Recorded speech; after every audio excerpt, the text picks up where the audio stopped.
Hey guys! I'm going to talk to you today about three topics. First is going to be my story and how I got into reusables. Second is going to be if you're somebody who is used to using tampons exclusively, then what's the best option for you as to like converting to cloth. And third is going to be talking about all the different shapes and why there are so many. Sorry, my camera's slipping. I'm also sorry about my appearance. I'm flushed because of my children. It's been a rough day, to say the least. If only I could go into the story of today. Anyway, so my story, how I got started into reusables. When I had my second son, hey, shh. When I had my second baby, I met some fellow local moms on a mom's group, and they cloth diapered their babies, and I was like, that is so weird, and that was just a foreign idea to me. But just being around them, I became open to the idea, and then they taught me everything I needed to know about cloth diapering.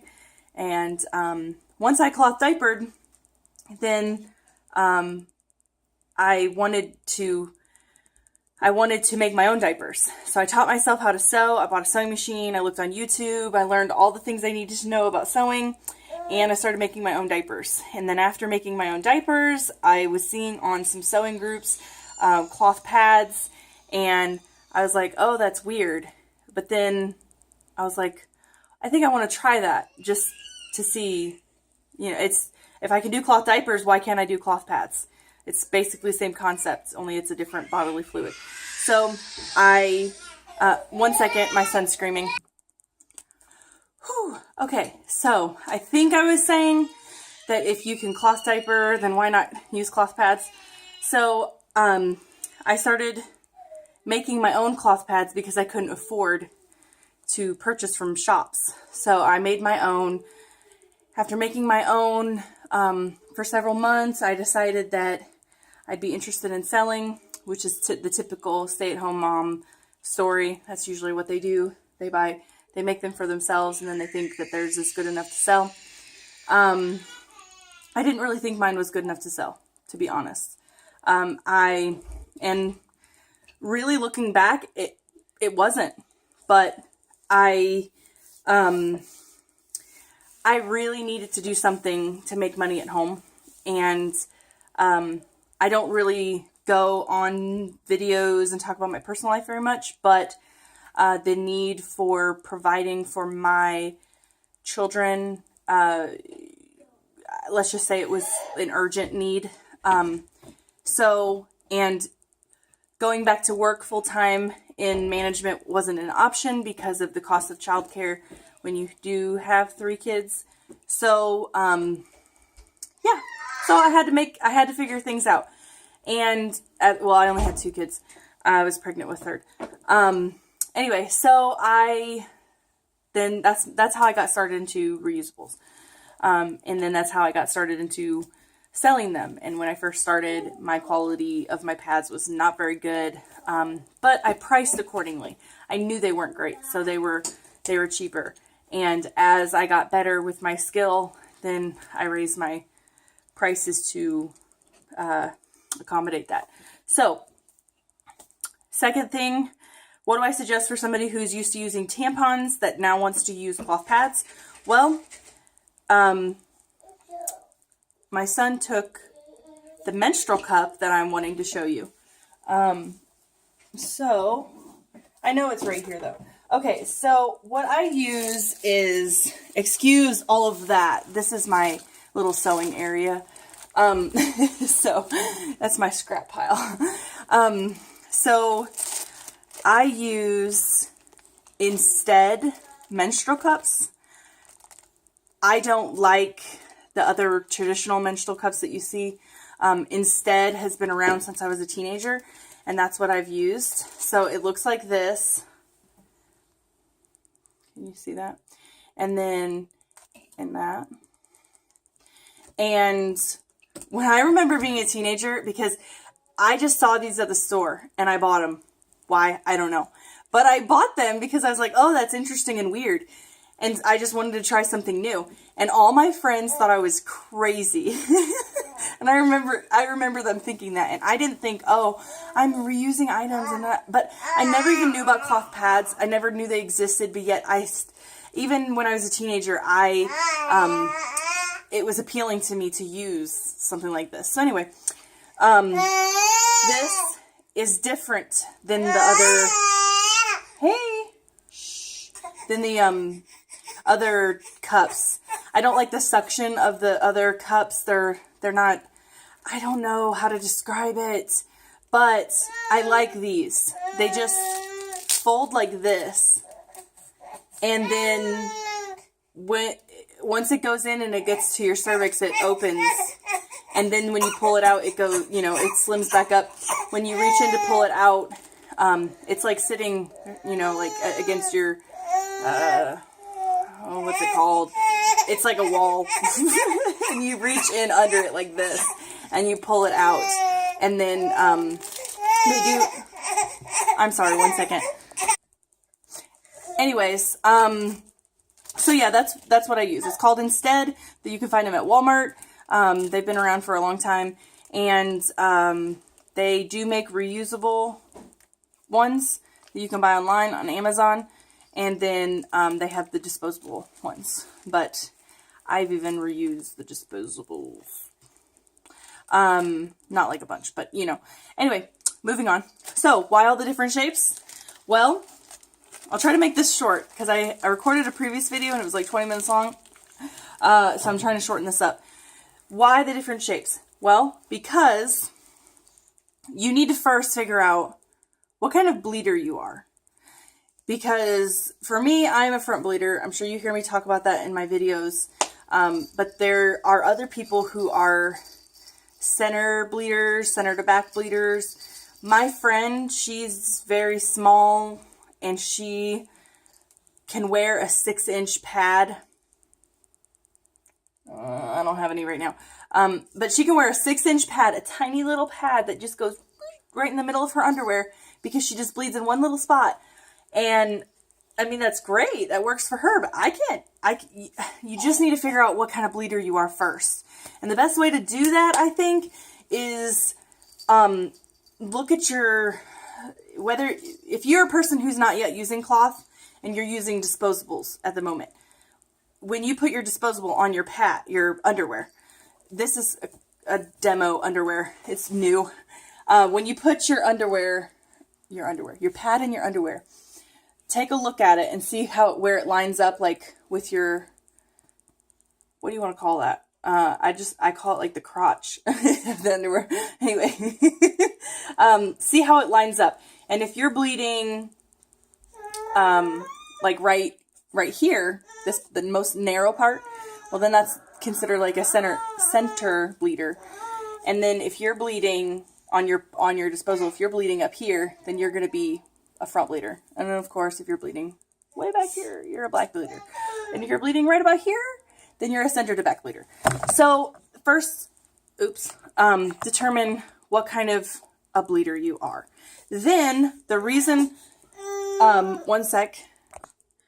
Okay, a mistake that I made when I first started selling pads or whatever, people would say, how do I know what length I need?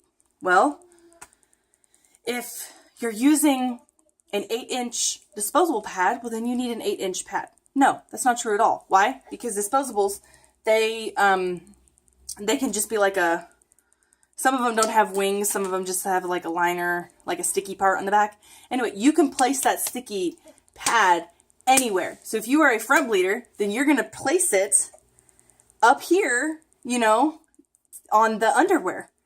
And so that's not true. Why? Okay, am I making sense? I don't know.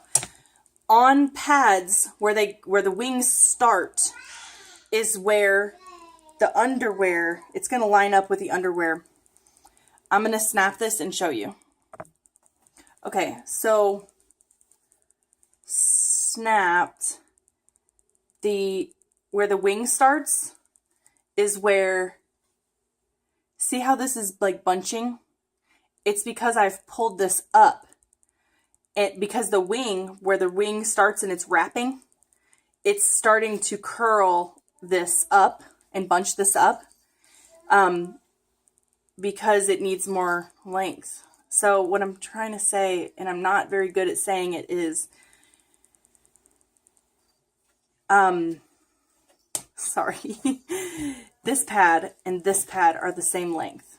Almost. Very, very slight difference. But do you see where the wing starts and how, let me line these up, and how there's a difference in length right here? Because where the wing, this is a wrap wing, this is a tab wing. So this is going to give you more room. What I'm saying is this is going to line up when you put it into your underwear. It's going to, you're going to be able to pull it up to where that snapped part is. And because the snap part is a tab style wing, you're going to be able to pull it a little further up. Do you see how that even goes? It goes a lot higher with no bunching because there's just more, it's more generous. I'm bad with words. Anybody who's talked to me online knows that I am bad with words. There's just more room from where the wing starts to the top of the pad. Whereas they're shorter because of wrap style wings. You see that? So why the different shape? Because pads work differently for everybody. A center bleeder is going to want this one more because there's more protection with a wrap style wing. And they're going to bleed right here anyway. So that's good for them. A front bleeder is going to want something more like the tab wings, or a front bleeder is going to want a complete front bleeder style pad. That's not the symmetrical. It's going to be more like this, to where all the coverage is up front. And so from the point where the snap is, just think of where that's going to line up on your underwear. That's what I look at when I order pads. I look at the length from where the wing starts to the pad. So you could have, I don't have one. You could have a super, super long pad, but let's imagine that the wings were like wrap wings, and the wings start right here, and they go right here. Even with a 14-inch pad, that's only going to give me that much room, basically, up front. Or in the back doesn't really count. But so anyway, what I'm saying is that's why there's so many different shapes, because it caters to everybody differently. You just have to figure out first what kind of bleeder you are, then go from there. And look at your underwear too, because if you wear boy shorts, that's going to be completely different. So because I have like 3 pads that I can only wear in boy shorts. I can't wear them in this style. This is like a bikini style. I can't wear them in this. So, and then as far as like the snapped width, don't be afraid to measure this part of your underwear. So the boy shorts, I can wear my 3-inch snapped width pads in the boy shorts, but I can't wear them in this. This is only like 2 inches.